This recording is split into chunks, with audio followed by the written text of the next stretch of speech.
Ndugu wajumbe, napenda kuipongeza TANESCO kwa kuendeleza utamaduni wa kufanya vikao vya baraza la wafanyakazi hadi kufikia kikao hichi cha 55. Baraza hili ni jukwaa muhimu la kujadili kwa uwazi masuala yanayohusu ustawi wa wafanyakazi, maendeleo ya shirika na utoaji wa huduma bora kwa wananchi. Tumeshuhudia mafanikio kadhaa yakiwemo kuendelea kutekeleza miradi ya kimkakati ya uzalishaji na usafirishaji wa umeme.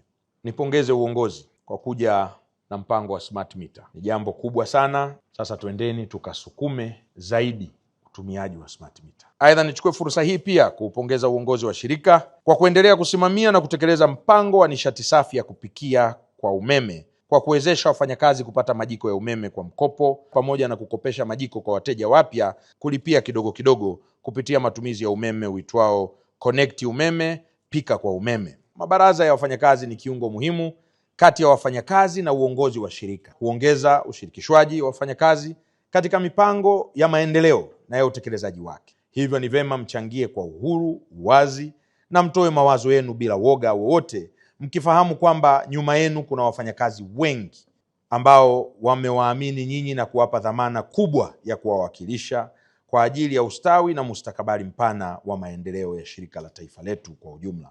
Baada ya maneno haya machache, napenda kutamka kwamba Baraza Kuu la 55 la wafanyakazi wa Shirika la Umeme Tanzania TANESCO sasa limefunguliwa rasmi.